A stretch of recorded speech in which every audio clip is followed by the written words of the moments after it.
Right. Good morning, ladies and gentlemen. Welcome to Conversation with Freedom. Today I have a special guest, Carmen. Man, she's so amazing. If you do have time, please go check her out on all social platforms. She's so amazing. The work that she's doing. She's one of the people who I look up to, and she's my mentor. So, Carmen, welcome to the show. Oh, thanks, Freedom. Thank you so much. We're catching up with you again. You're welcome. So for people who don't know who Carmen is, please tell us a little bit about yourself and what you do. Yeah, okay. So I'm a coach. I'm specifically focused on NLP and timeline therapy, working largely with high performance professionals who suffer from burnout, stress, and just need some clarity and direction in their careers. And then I also do a bit of life coaching on the side, and that's all part-time. Full-time, I work in a large asset management firm. And so I balance between the two. Been in, the coaching space for about 18 months now. Okay. Yeah. Okay. No, that's amazing. So tell us more about your company, the work that you're doing with your company, Intellect and Soul. We would like to know more about the work that you're doing. And how did it all started? Cool. Yeah. So I actually, I'll tell you a little bit of the backstory so you understand, where all of this comes from and where we're going. So I started out, I think in 2007, working as a trauma counselor and therapist. And so I spent a lot of time working at one-on-one with clients. And so for about 4 years or so, I was quite involved in counseling, specifically victims of violence and torture. Okay. And then I decided, working in the NGO sector, it's very fulfilling, but at the same time, I wanted to kind of expand my horizons. So I started looking out for, more corporate type roles. So I started out in government, and I worked there for a bit. And then my whole idea was I'd always come back to the couch to work with clients, but I wanted the full kind of exposure from NGO, government, and the corporate sector to be able to bring all of that into the coaching space. So since about 2010, 2011, I started working in other NGOs, government, and then the corporate space. And then just last year, I think with lockdown, I decided, okay, it's time. Like I've got the experience that I need, that I'm able to bring into my coaching business. So I believe that, with Intellect and Soul, there's so many people who work in their careers feeling extremely like burnt out, disengaged, and, just feeling like they're on a hamster wheel and not really fully authentic in their roles. And so the whole idea behind Intellect and Soul is to work with really brilliant people and help them bring their soul essence into the work that they do so that it becomes meaningful. It's not just a 9 to 5, but they can, live out their days filled with purpose in whichever kind of space or sphere in the corporate sector they find themselves. So that's really the idea. So it's intellect, your brain, and then soul, your soul, and combining the two in your daily work. And just through working one-on-one, also working with teams and helping them, bring out each other's strengths, but also helping people find that space in their career where they actually feel settled. Yeah. Because I do believe that, working just 9 to 5 for years and years and years does have it takes its toll on you and your family. And a lot of people towards the end of their career just leave because it becomes too much and too overwhelming, or they're too stressed out and too burnt out. And I think coaching is a very good tool just to help people to begin to balance all of that. Because they don't often feel that they are ill or psychologically need to go and see a psychologist, even though most, big corporates offer that kind of services. There's still a lot of stigma attached to going to see a psychologist for something that people kind of see as like it's high performance, there's high pressure, there is stress, you got to just deal and cope with it. So coaching That's very true. is a softer approach to kind of just helping people, get the edge and get that balance in their lives. So that's what it's all about. And then I've been doing a bit of work with some NGOs as well. So I do offer coaching to the Makers Hub. So that is business coaching for plumbers, stylers, people in that sector, to help them, just to grow as entrepreneurs. And then also with the Innovation Hub. So those are students who've pretty much just come out of matric or very recently finished school and are looking at growing their digital skills. So it's a three-year-long course. And so I stay on as a coach, coaching some of the students just through, the transition from school life into, building on their career, staying focused with their studies, that kind of thing. Yeah. Oh, that's so amazing. So what kind of advice would you give to someone who wanna pursue a career similar to yours?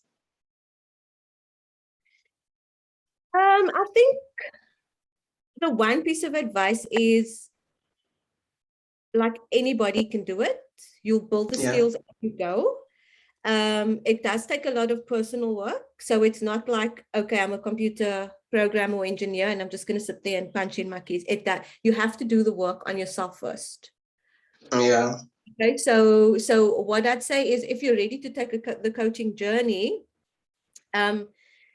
be prepared to, make shifts in your personal life as well. Okay. Because that will help you to strengthen your skill, your emotional intelligence as a coach. And when you're working with clients. Yeah, there are loads of courses all over the show. It depends on what area you want to focus on. So I moved away from trauma and counseling and that kind of thing, and more focused on the corporate side of things. So, there are different types of courses that you can get. And then I think alongside with the skill of coaching, it's also important to understand that you'll be growing your business as an entrepreneur.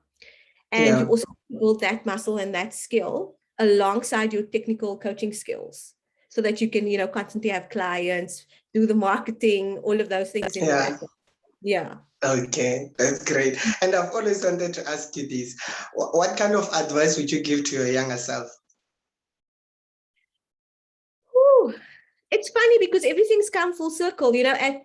At like 10 years ago or almost 15 years ago, I knew that I was going to go into corporate. I was going to get my exposure, and then I was going to come back to this. And along the journey, it just felt like work, right? It just felt like I'm just doing my job. I've got to, pay bills, blah, blah, blah. But then last year I realized, actually, this is what I said I was going to do 10 years ago. And I forgot that was my plan. I didn't actually have a plan and said, okay, 5 years in government, 2 years in corporate, whatever. There was no actual plan. It all just unfolded. Okay. Right. Yeah, and I get it. Then I stopped and I reflected, and I was like, wow, you've done the things you said you were going to do, without being very conscious of every single decision that I made along the way. But the one thing that actually pushed me to actually pursue this full on was the fact that I needed to believe in myself and believe that I could do it. A lot of us get into a comfort zone. We get into a comfort zone with, working month to month, year in, year out, making the money, constantly striving for a certain goal. And when it's time for us to kind of step out of our comfort and move on to the next thing, which for me was to go back and study after, I got my degree back in 2007. Last year, it was 2020, it's 13 years later. Yeah. I didn't know if I could. I've got a family, I've got, a full-time job. I didn't believe that I could do that, fit all of those things in.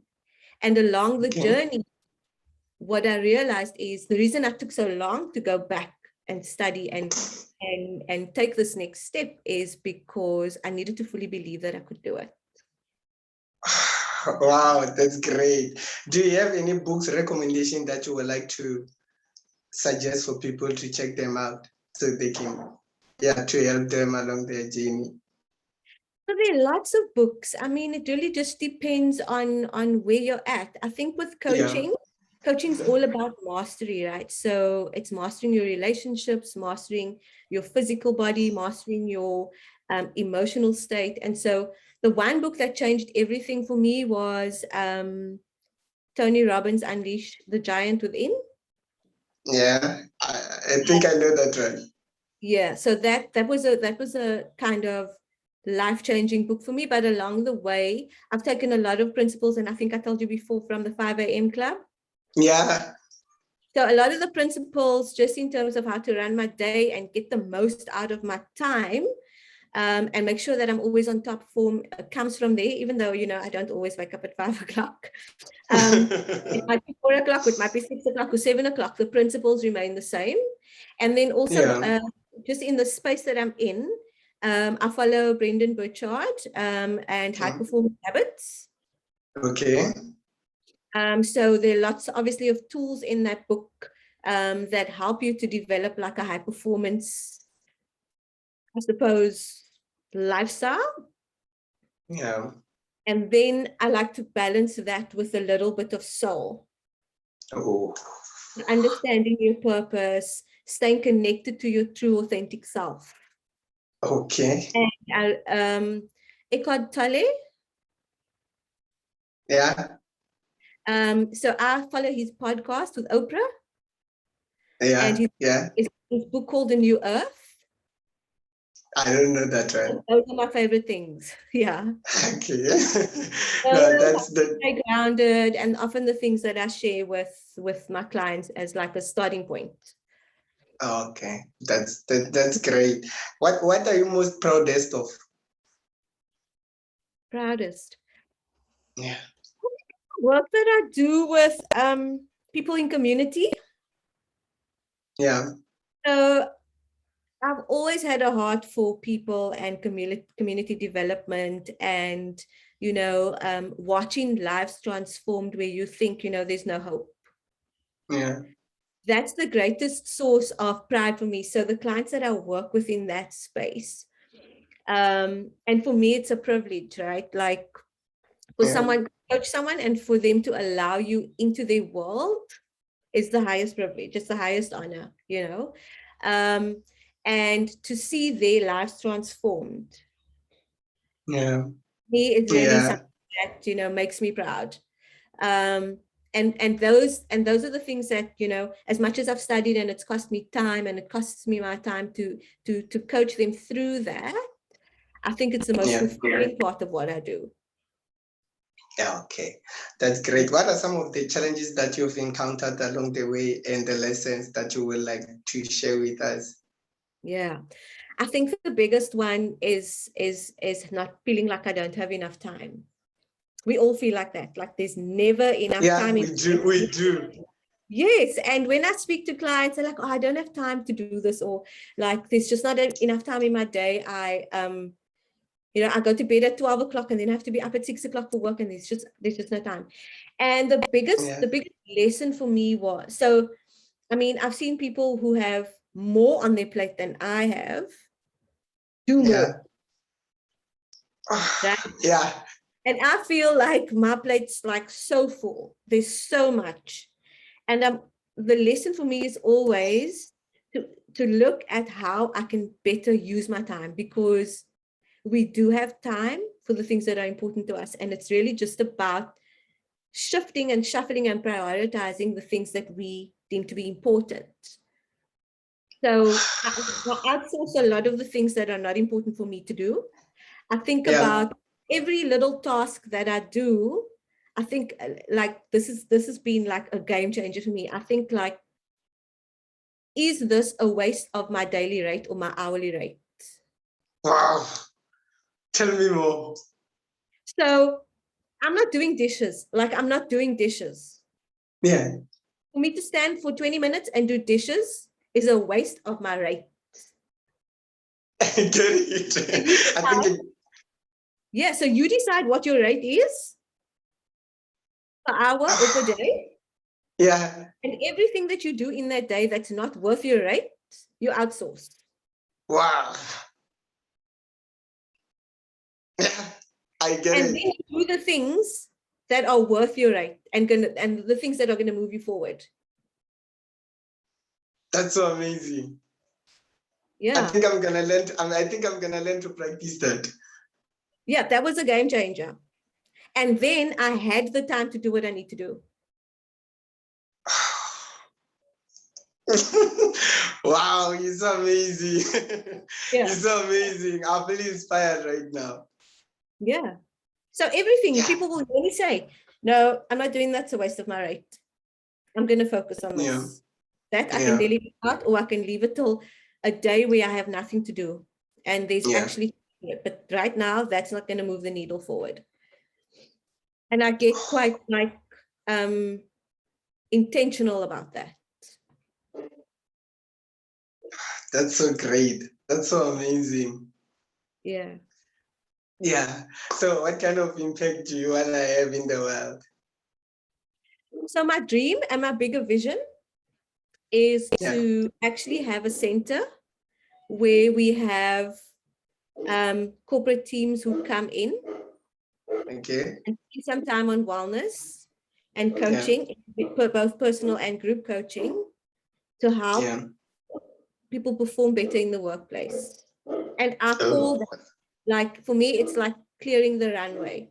So we come to with our own baggage, our teams have their baggage, and it's all about like sorting through all of the weeds, taking the roots out, and then clearing the runway for the teams and the individuals to perform the way they could potentially perform. So that's my dream. That's so great. That's so great. Carmen, thank you. Carmen, thank you so much for your time, and thank you so much for always taking the time to support the initiative, whatever that I'm doing. So thank you so much. This was so great. And how can people find you online?